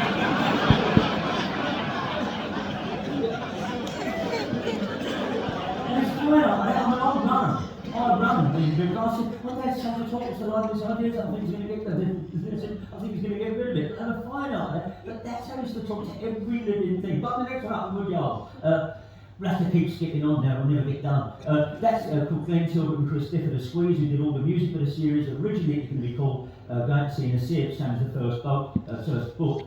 But them two wrote the song Cradle to Grave, really was released tonight, and it was so good, even though they would not stay in the room. They can't bear each other, they're terrible, like Jonathan and Chris. They do not get on at all. But there it is, they're kind of wedded together, but they don't get on at all. And they brought this one track around, Cradle to Grave, we said, that's the title of the series, but they literally stood outside my house not wanting to hear a reaction to it. And how many hits those two fellas got? How about this? Talk about your cosmic connections. How do I know Chris? How long have I known Chris Difford, probably Britain's greatest lyricist? How long have I known him? Chris Difford was one of the kids who was taken on a stretcher out of our school during the football. Chris Difford is the year above me, he got the fee out of Sheriff's Pie. That's how long I've known Chris, and that's extraordinary, it's absolutely true. But the next one, Woodyard. No, that'll keep going, it's a shame. That's my sister on her wedding day, of course. There's me on that year, we kept going on holiday. I've just come back from Newquay there. And this is during my I'm David Essex's brother period. Some of you may know that. Or girls, I was David Essex's brother, white beard. Used to get tremendous success. David wore white suits at the time, so I did. That's it in the series, but the story we'll have to do it for another time. Next one in Woodyard. That is my sister in the series. She hated it because they made her look frumpy with that hat and that wig. But that's what I said, that was the fun of it. Sharon just came up for a day and we said, go to the wardrobe, we'll dress you up. And we were filming the scene of her wedding in it, which is what the series finishes on. So there's Alice playing Sharon in the series. There's the actor playing Roger. Roger who plays Roger. So there's the TV, my sister and her husband. That is my sister and her husband playing guests at their own wedding. And you see it, that Rolls Royce pulls out a shot and a couple run after and throw confetti. That is my sister and her husband throwing confetti at them getting married in the series. That was such fun to do, yeah. And I couldn't believe it. I said, be a guest at the wedding. And so this is a guest at her own wedding. Next one in the Woodyard. I'm going to do this. Right, okay, this is the last one. So, people say, have you got any regrets? What regrets? It's all very well walking around that stage and looking like, unsinkable. You must have had, I haven't, and as unbelievable and arrogant as that sounds, I haven't. I mean, we only touched upon some moments of your career tonight. I mean, no one was on This Is Your Life. That's a great story. I mean, in a way, I hope you'd find entertaining what it's like to be the subject of This Is Your Life. Alan Sugar, I did the first Apprentice, Celebrity Apprentice, even though just 2 years beforehand he'd sent the CID to have me arrested and in prison. And so I was doing 606 and I had such a great campaign going against Tottenham, who he was the chairman. Yeah, I overstepped the mark and he sent police to arrest me. And I said to him, when I did the appeal, I said, very good of you had me on this, given the last time we crossed paths, you were put in prison. Oh, I was in a bad place, she was making it worse, I don't know why I did that. He's a nice bloke, he's not the brightest bloke you'll ever meet, but he's alright. And it's how it shows, pets win prizes and all that, we could, but Edward have to keep going. Have you got any regrets? How can I have regrets? You say, well, I know, my mates say, oh, I've been swapping with you. Not, how can I have all these jobs in the enemy and all that, and then turn around and go, actually, I wish I did. No, I got cancer, I've been cancelled, I've been sacked so many times, I've been told to bits in the press, but that happens in my game without people coming through this, space rocket ride that I've had since I left school or even before this. And no, I'm euphoric. I do not, There's not a much, get it from a young man, no rear view mirrors at all. You just keep going forward, and I just really believe running on this amusement park, spinning through space for 70 odd summers, just bang, keep going, keep going. That's always how I am. However, if I did have one regret, and I've said this to people, and I think I'm just being facetious or pat, I'm not. I wish I'd taken LSD as a young man. I would have loved to have taken LSD. My brother was saying, Mickey was older, he used to eulogise it. He used to tell me about the doors of perception, and Mickey weren't a philosopher or a hippie, he was a market holder. And he would tell me, Dan, this ain't real, that ain't real. It's one perception. He said, you take LSD, you see colours you've never seen before. He said, not made up of normal colours, they're brand new. What do you mean, Mick? I can't tell because they're brand new colours, I've seen them. He said, you're not like this.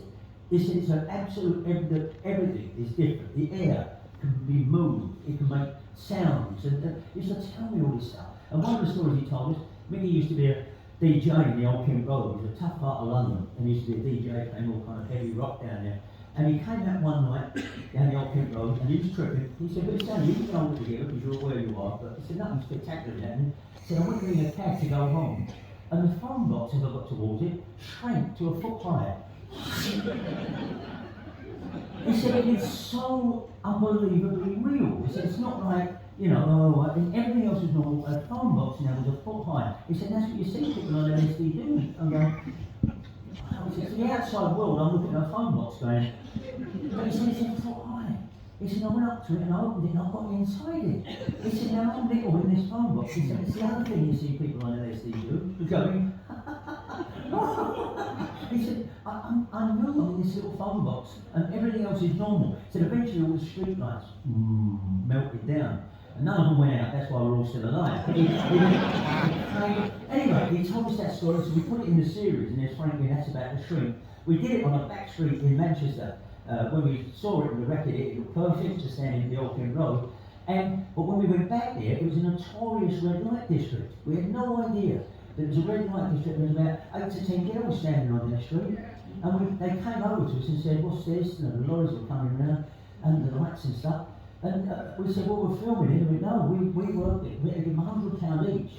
£100 each, branded, that's 10 of them, for them to go away for the night. And we did. We started pretty much on time. But I promise you this, every 5 minutes, as we were filming until 2 in the morning, it was sometimes twice every 5 minutes, a car would come around that corner and go,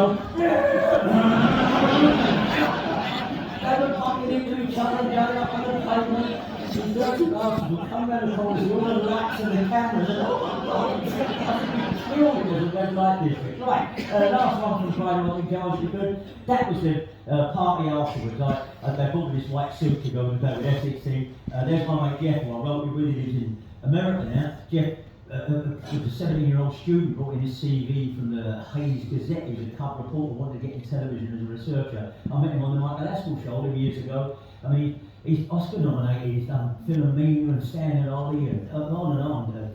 Or Mrs. Biggs, anything you see on ITV, he writes very good mates. But look at Peter there. That is not funny laughter. We had a ball writing. We had a great time doing it. We had the second series all ready to go, and Peter had to withdraw from the world, and then the world withdrew from the world. But the sets are still in storage, who knows? But it was just every bit as nourishing and fulfilling as perhaps selling soap powder wasn't. The last one, that's the best show I've done. Now the second best, and this will be the last one, you'll probably be surprised at it. Hear me out. Because always have to go, oh really? Yeah, now bung it up there, George Giles. The Jungle. I'm a celebrity getting up there. Now, it's on at the moment, a version of it, but not the actual real one they do in Australia. The even one they did down in Cardiff. I was a bit of a hypocrite because for years, I mean, I'm always getting offered, celebrity Big Brother and dancing on ice. They don't interest me at all, despite saying I'll do any job or anything like that. But they're 24 hours a day jobs. You've got to really, they'll be needy and be judged by the public, which I was never into. But I was a hypocrite with that. We watch it every year, me and the family always watch it. And the Dad goes to work for it. They've run me before now from the Jungle about links they're doing. So, the directors and producers I knew, and they'd asked us a few times, I said, nah, it's not her. I like watching it, I don't want to be on it. About 2016, the kids said, Dad, it was a great series, and said, you should do it, you'd be great on it. And I thought, I'm good. It's not Australia, great, let's have a go at that. So I got in touch and said, you still want us? They said, yeah. they send that uniform around. The first thing you do is go and see a psychiatrist who can't be any good given some of the flakes and lunatic that get through. But I enjoyed that. Then they send this gear around. This is my daughter's bedroom when it came round. You think, am I going to do this? And I hope you bear with me because it's not quite what you think. So they do that, and then there's this whole subterfuge thing where the press mustn't find out, you have to be secret for a couple of months. Then these air tickets arrive for super duper, first class Singapore Airlines that you don't. The driver turns up and doesn't even talk to you. Takes you out to Heathrow, you checked in, and you go alone over to Singapore, sometimes Hong Kong. You stay there for 3 nights, and then in you go to Brisbane. It's summer over there. You're met by someone who they don't talk to you. They say, just follow us, just wait, just put them back of the car, take them to a penthouse suite. Not up there, Joe, these are all me on the photos. I was taken to that penthouse suite, and they said, just wait here and someone will come and talk to you. And it's summer over there, it's beautiful, that's 360 degree windows all the way around it. The producers come out down, how's your journey? And they said, you're not going in straight away, you're coming in about a week. We're going to bring you in the second week. Are you all right up here? I said, I'm all right up here, yeah, someone. And we all used to go out to Asian food every night, and it was great. And eventually they say, right, 4:30 in the morning, be in all the gear, and be down in reception at 4:30 a.m. And this guy in a blacked out SUV picks you up and takes you out about 45 minutes outside Brisbane to here, if you would, Jones, takes you here. That's where it's done. It's not jungle, it's kind of rainforest-y. And I'm not here to explode the show. The show is the show, and it's one of the greatest productions, but this taught me how great it is. So they take you into there, and there's this compound, and when I say compound, I'm talking about 4 times the area of here.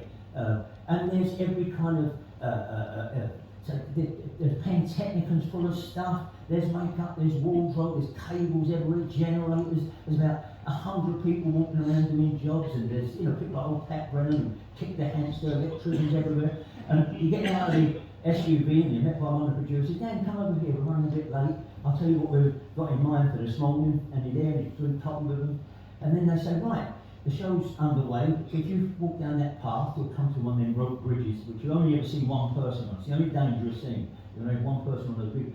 Walk across that, and somebody will point it out, and then you'll come into the camp. So you do that, and the first time you walk in, and you're by that fire, and there's a red phone box, you realise it's an enormous film set, the whole thing. Who won? But it's a film set. It's a brilliant one. You stand there thinking, wow, look at this. But the German version's been in before us, the Dutch version's up there, and it is a brilliant film set. And the penny dropped in me, because it's got so many television shows, that this is what it is. Psychologically, you have to buy into it. But basically, we're ad-libbing actors on anything that Netflix will play out. That's what we're all here for, to play this kind of games. And the first night I was in there, I looked up at the lights. And there wasn't a single flying thing. Nothing. It was midnight, and there wasn't a moth, mosquito, dragonfly. How could that be? Because it's a big film set. It's been blitzed. Nothing is going to happen to you. But psychologically, a lot of people are a bit weak and they buy into it. When I looked at them lights with nothing around them, I thought, oh, okay. So it's a set. It's in the middle of this forest, but there's nothing going to happen to it. I did 5 trials. People say, oh, the trial, yeah, you do all that. To me, that was absolutely fascinating. When you see it on television, they go, it might be you. It's you, and then it usually cuts or goes to adverts, and then there's some poor wretch standing there. There's about 3 hours between those two things. That's you, and someone you's cut, and the director will walk on and say, follow us down, might be a little while, we've got a car coming in a minute, and it takes you about 3 miles away to another set, where, next one in the job, where it's saying like this, there's all people living around, we'll be right with you, what this is, and you see lorries there with reptiles to the industry and movie things on the side, because every single animal they use, every single insect they use, has got a bigger CV than Tom Cruise, and I'm not joking. They've all come, of course they are, they're not going to really let you loose, but the idea that it looks like that. You ever seen that one, if people do watch it, there's a shack in the middle of nowhere, and inside is all meat and offal, and you have to get stars out of that and all of that. Well, plainly that isn't just there, it's been dressed by professional movie set dressers all day, and then it's ready for you. And you're going to think I'm exaggerating, but I'm not. Even the flies they use in there are bred for the series. They've never been near a cow pat in their life. They told us they're raised on milk and steak because they can't have diseases going around. But psychologically, it's a big film set. And the trials I enjoy doing, people say, how could you eat that stuff? Well, 2 things. One, I knew that the food itself was just variations of what you get in a lot of Asian street markets. They look revolting, but they're delicacies in other ways, and it's all supposed to spook you out, but it actually doesn't. It's totally edible, not going to hurt you. And also, I come from a culture whereby mates of mine would say, if you all give me a pound, so I could eat that, yeah, okay. John Lennon would walk that show every year, but and that's what it's like, you know, it's actually that, there was a sensation of it all, the trials are just fun to do, and when you're doing trials, you're right there with that deck in the middle of nowhere, there's about 90 people all around it, of course there are. You know, cameras zoom in and out and get shots like this, just like if it was a horror film. Come on, and they pick all those up afterwards and it's edited with the music, and that's when I, just for my position on television, I thought, this is brilliant. Now, the only thing I couldn't do was the emoting, which is why I went out first. I went out first, right? But because I was having the time of my life, I said, go to that room where you talk to the camera. And instead of saying, you know, I'm finding it tough and I think so-and-so has been rotten to me and all that, I should say, that thing with the ostriches for me, you know, I think I'll work better next time. And I said, Dan, just be a contestant, stop producing this work. But I loved it. And the only thing I couldn't do was that, so much tougher than I thought. Just in my old man's voice, oh, for fuck's sake, you know. Walk out there, you walk out, you walk all the mole down there, and there's the crew catering lorry, you can hear the generators, you know. But I don't quite know why people get into all that. I think to win it or make them sort of vulnerable, which I don't have that.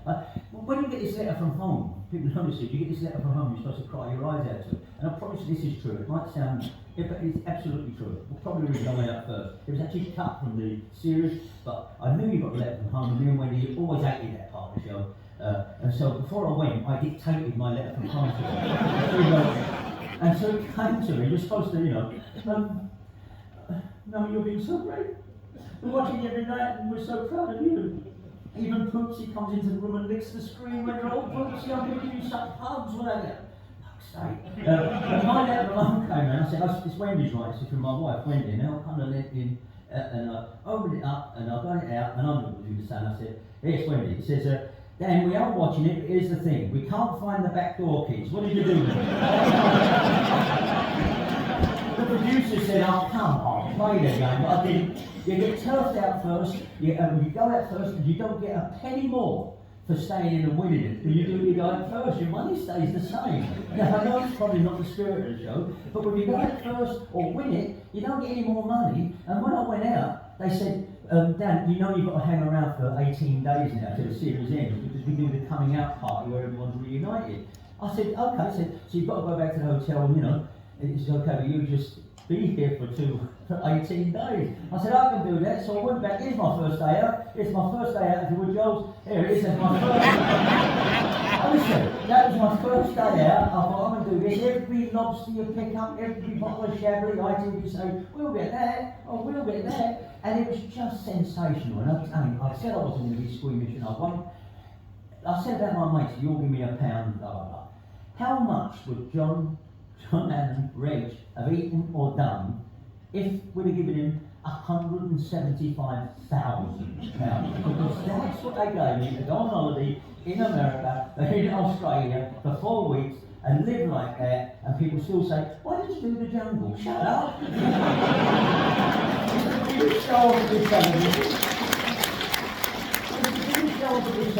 That's the game I'm in. Yeah, of course. Anyway, the last couple here, if you want to hear Giles, that's Scarlett who won it that year. She should. She's a young girl. She got a break. She got a career out of it. Not me, I'm nearly 60 when I was in it. And that's what you never see. Producers and directors standing there and saying, you're all right, that's fun, wasn't it? You know, won't do that again for you. And that's the side that you don't see, perhaps you shouldn't, because the illusion is you're lost in the jungle. But you say you've got to be a bit weak yet to go with all that. And the last one is this, which is, I didn't know when he was out there. Normally, wild horses wouldn't get Wendy anywhere near a television studio. She's not really interested in that side of things. She just waits for us to come home afterwards. But I walked over that bridge, and she was on the other side. And I knew we had 18 days back at that Versace hotel. So there it is. That was us on the bridge. Now, this is the last photo of the evening. It is, I think as quick as possible, this is the last one. I mentioned earlier on that I left the enemy when I was 23. This is the story behind that. And it's all very well up here being, you know, a big old ringleader and full of it. The stories and the fireworks and being annoyingly ebullient. I'm aware of that. I'm stuck with this because this is what I'm like. But equally, the thing that's actually got us through the last 50 years and all of that is going home. I mean, go home. Go and do these jobs and go back to your mates and your family and tell them Guess what I just did? Because I still retain that sense of wonder, and certainly going on. Don't have a production company.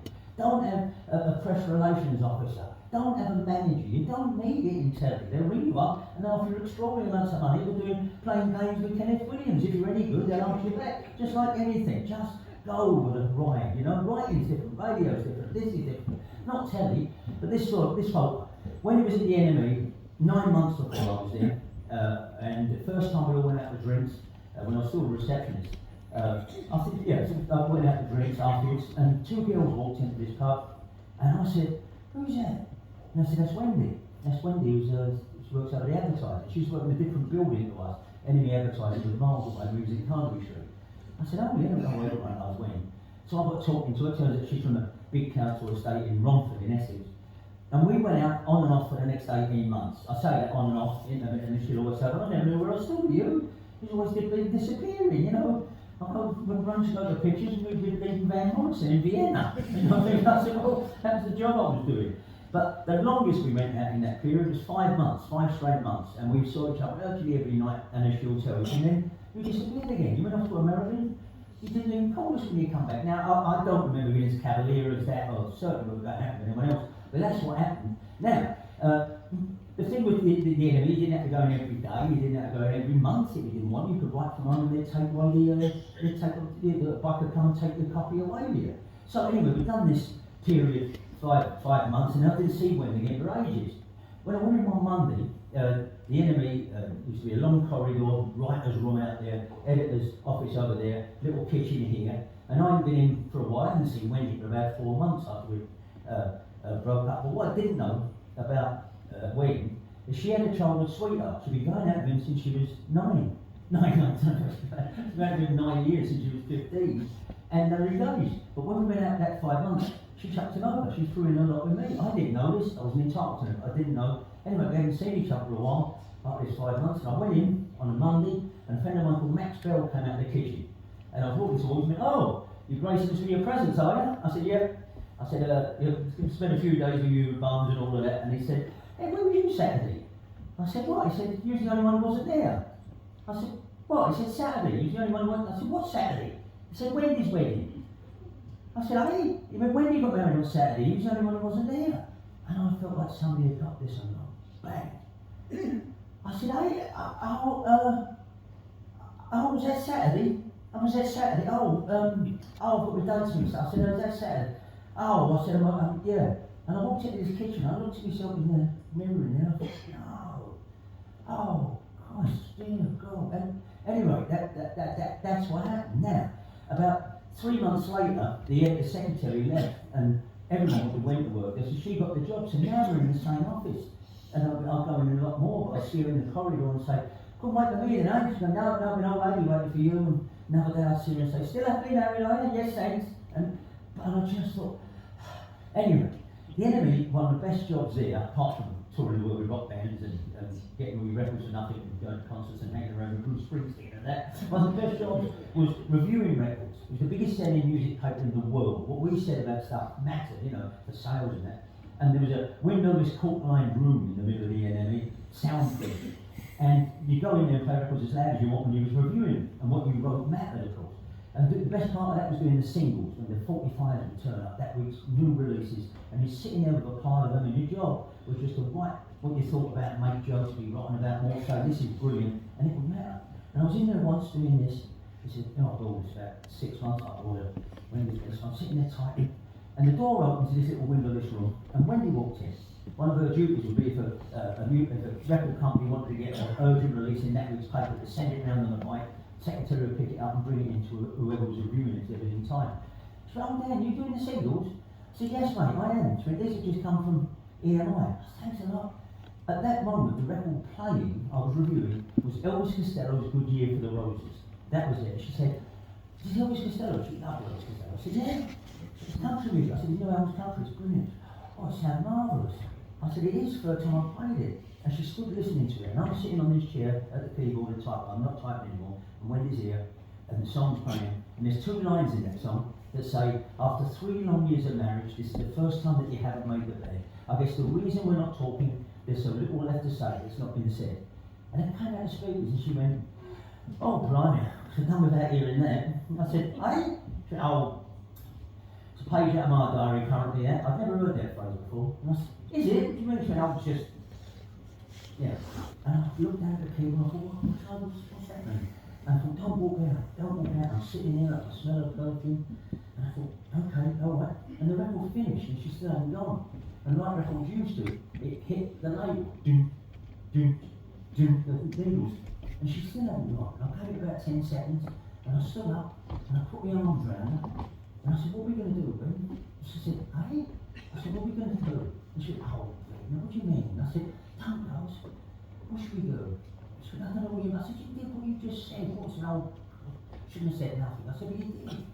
What do you want to do? Stop saying what you want to do. What do you mean what do I want to do? I said, look, I'm going to Florida in the morning. I was. I said, I'm going to Miami to do Earth, Wind and Fire. She said, yes, I said, I'm going to be gone about 2 weeks. Yeah? I said, come with me. Hey, I said, come with you, mate. Come on. What do you mean, come with me? I said, oh, mate, let's just go. Let's just go. She said, oh, you've gone far. I said, I haven't. She said, no passport, and no, I'll just go with you tonight to America. I said, well, one of the jobs that the secretaries had was getting us visas and passports if we're going to Russia or Egypt or wherever you go, South America. I said, you know you can do it if you want. She said, if I want, thanks. I said, come on, man. I said, you've got married and everything, it's terrible. I said, run away. She said, oh, Jane, I've got my husband's big dinner and I carry a bag under the table. I'm not going to America with you. And she walked out. About an hour and a half later, I'm sitting out in the main office with the other writers, you know, all sitting about Tom Waits or something, you know, sitting there talking as we used to all day. And I know this sounds cinematic, but the editor's office used to be over there, about 30 yards away, and when this little office outside that. And we were talking, and I looked across, and when he appeared in the doorway, and she had her passport and went, and she's got 7 sisters, Wendy, she'd run 2 of them, her nearest Pat and Angie. And they said, go, Wen, go, we're fed up with you coming round here crying, go. And anyway, I went up and she said, don't, whatever it is, just, I got in a cab, I went back, I had my bag packed, came back, we went to Victoria Station, we sat on Victoria Station on conference, not saying very much, a big American car came round with a rubber in it. It was now my best mate. Ran down the window and said, you fucking look after her. I don't know what's going on, but you look after her, because we're all worried. I said, no, it's going to be, you got the cases out the back, we sat back on the station, then we went to Gatwick, and we got the plane from Gatwick into Miami, where we was met by this 6'4" Dutch photographer called Anton Corby, who's very famous now, he worked for the paper then. So he says, Wendy from the office. I said, yeah, Anton, we've run away. And he, okay, and we got a cab to the Omni International Hotel, where I was meeting Earth, Wind and Fire the next day to go on tour with them. And that's Miami in the background. And look, we still got our coats on from London there. And Anton said, turn around. And we went, and that's the photo. You can see I'm thinking, this is going to be great. And Wendy's thinking, what the fucking hell am I doing? That was 42 years and 3 kids ago, and she never went home again, Wendy. She never went home again. I know, I do believe she's worked out, because the thing is, all my stories, as you see, are nothing but cosmic dumb luck. All of my stuff is just the gods having fun for unfortunately. That's how you change your life. That is making a life-changing decision on your own terms. When you did that, when I said earlier on, I was at the enemy when I was 23 and thought I'd have to leave here, that was the reason why. I just thought, I can't keep doing this and end up, I've got these blokes always on the road, long and stones, what am I going to do? But at 23, we came back from America after a month, we were trying to come home, and we came home, and about 3 weeks after that, I got a call from Janis Reporter that said, do you want to be on television? Now how about that for cosmically closing the circle? But it's when we did all the heavy lifting and the emotional challenge there, and as far as you know, her husband's dinner is still in a carrier bag. So the last couple of photos, if you got there, Charles, this is Goodyear to the Roses, it hangs in our house now, that's Morgan Howe, the artist, makes giant symbols, that is with the rip in the bag, that's the one that hangs in our house, so that done for our anniversary the other year. And the very last photo on the right, I've got a story with it, it's this, as we went back at the beginning, there's the old man, and as you can probably tell, I am just like that security guard said, are you Spud Baker's boy? Yes, I am, and nothing more. And I'm not saying that to be, you probably think, quite right. Television didn't make me like this. This is television in my career, and every year was a byproduct of inheriting this personality. It took me a long time to come to that, till about 15 years ago. I thought, I'm the old man. But the old man used to walk in the pubs and drag the microphone and sing a song, no matter what the pianist was playing. People go, go on, Spud. I've got it in, not television. This is a byproduct of being his son, and everything else screams out from that. There's my brother Mickey here. was a market porter. If I'd have been a market porter, like my mates, no, they didn't do anything like me. But they've had great lives, you know, they've got grandkids and all, they didn't have to do this. But as you've heard, I was spectacularly fortunate. Now, I'm going to end with a song that kind of sums it up. And it only lasts 30 seconds. It's just a short song, but I'll sing this for Spud and Mickey, and I'll sing, you know, this is the way that life could have been, and I'd have still been the same. If I'd never got the television, would I have had this personality yet? So I've got it from him. So I'm going to sing this, and this is how we'll finish. Goes like this, after 51 shows, I might be a little frothy, but here we go. All my life I wanted to be a barrow boy. A barrow boy is all I wanted to be. As I would pull me barrow, me chest would fill with pride. Cause I'm a coster, a cockney, from over the other side. I turn me back upon polite society. Just take me where those ripe bananas grow. They're only a dozen a shilling, that's how I make a living. I ought to be a barrow boy years ago. Get on me barrow, I ought to be a barrow boy years ago. And that's it. Ladies and gentlemen, thank you so much.